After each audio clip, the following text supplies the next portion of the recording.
setelah mendapatkan dukungan dari 3 partai ini, dalam waktu dekat ini apa yang akan Pak Anies lakukan, Pak? Ya, memastikan bahwa konsolidasi ini lebih baik, Ya. makin solid. Hmm. Kemudian tentu harus mulai melakukan pembahasan tentang pasangan. Oh, gitu ya, Pak ya. Tentu dong. Itu penting ya, Pak ya. Penting. Ya. Harus kan, walaupun tidak ada sesuatu yang bisa dikatakan kapan tanggalnya belum. Belum ya. Tapi pembahasan dikerjakan sambil ya terus berkomunikasi dengan berbagai masyarakat, unsur masyarakat, dan menyiapkan tentang gagasan untuk kampanye dan gagasan untuk pemerintahan. Pak Anies, emang milih wakil ini susah ya, Pak? Seberapa susah, Pak? Untuk kan Bapak diberi satu otoritas lah untuk memilih wakil. Menurut Pak Anies ya, seberapa susah sih Pak milih wakil ini? Susah dan tidak itu perasaan ya. Jadi susah dan itu perasaan. Jadi ini pasti akan perlu waktu. Oh, take time ya, Pak. Harus ngobrol, harus diskusi, memastikan bahwa pasangan yang terbentuk itu membuat koalisi makin solid. Itu yang diperlukan. Jadi menurut Pak Anies susah atau tidak susah itu soal perasaan ya? Ya. Meskipun sebenarnya nggak gampang juga kan Pak ya? Barangkali bukan hanya nggak gampang, perlu waktu. Oh, perlu waktu ya Pak. Ya. Pak, selama, kalau boleh cerita, tapi kalau Bapak keberatan nggak usah. Apa dinamika yang paling menonjol ketika proses memilih wakil ini Pak? Dinamika yang paling menonjol apa Pak? Kan belum sekarang. Ini kan baru 3. Oh iya. Baru 3 partai. Ya. Nah sekarang kita mulai prosesnya.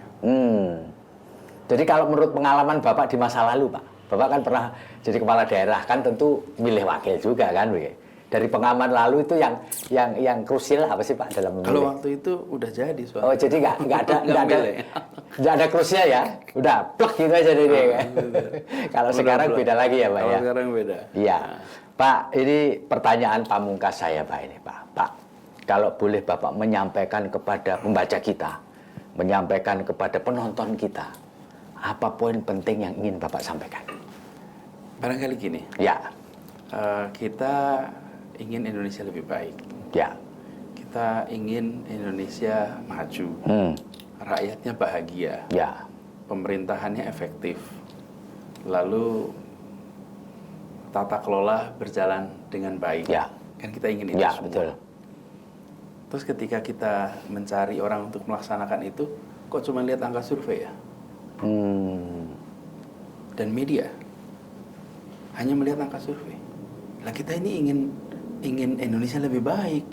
Pertanyaannya, Indonesia lebih baik itu butuh orang yang seperti apa? Ya. Butuh orang dengan gagasan apa? Butuh orang dengan rekam jejak seperti apa?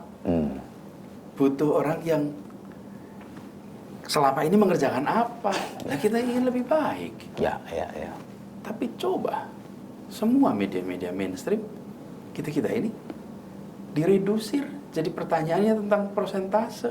Ya. Seseorang disebut sebagai potensial apa tidak tergantung angka surveinya saja.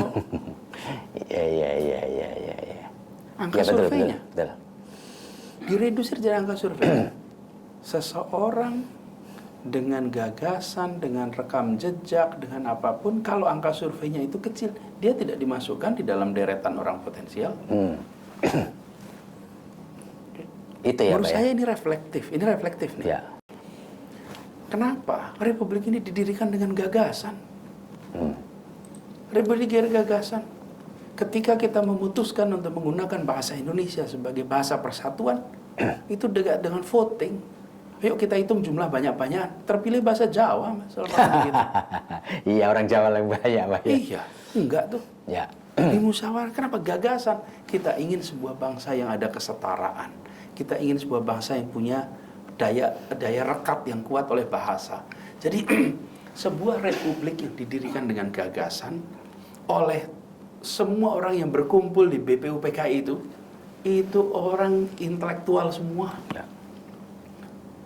Di saat 95% penduduk republik ini buta huruf. Lalu ada segelintir kecil. Lalu mereka membuat sebuah republik yang setara. Bukan republik untuk satu golongan. Bukan republik untuk golongan atas, golongan ningrat, tidak. Ya. Itu Kenapa? Karena kita tempatkan gagasan, rekam jejak sebagai barang utama, bukan angka saja. Ya. Nah, saya mengajak, ini mumpung ada tribunnya Ya. sih, mari kita dorong agar percakapan 5 tahunan ini Ya. menjadi percakapan yang lebih substantif. Ya. Kenapa saya sampaikan itu? Karena kita ini dalam sebuah perjalanan menuju cita-cita republik. Kita berangkat sebagai bangsa yang 95% buta huruf. Sekelompok orang terdidik, kaum cendekiawan masa itu memutuskan merdeka. Ya. Lalu mereka menuliskan di dalam sebuah rangkaian pesan, narasi yang namanya pembukaan Undang-Undang Dasar Ya, 45. ya, luar biasa ini. Itu dahsyat.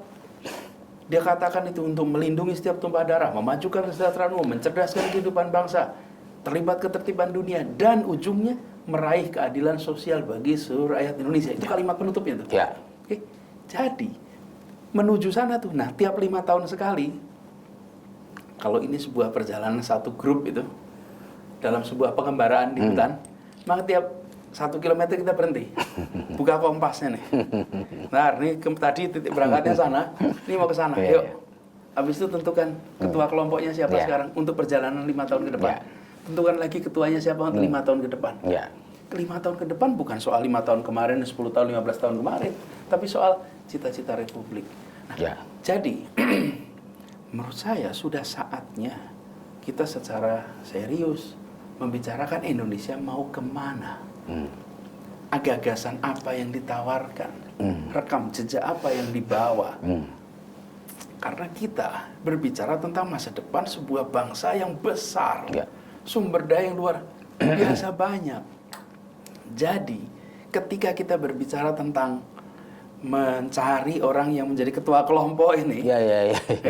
ini bukan sekedar banyak-banyakan. Ya, ya, ya. Nanti Pak, kalau sudah menjadi siapapun kandidat, otomatis akan dapat suara kok. Ya. Otomatis. Tapi dan ini tugas partai politik. Ya. Ini tugas media untuk bertanya, untuk kemudian mengelaborasi. Sehingga dengan begitu 5 tahun ini dan rencana 5 tahun ke depan itu menjadi sinkron Ya, ya. antara apa yang mau diraih sebagai republik dan siapa-siapa saja yang akan diberikan tugas Ya. untuk meraih itu. Itu ya, Kira-kira Pak. gitu. Ya.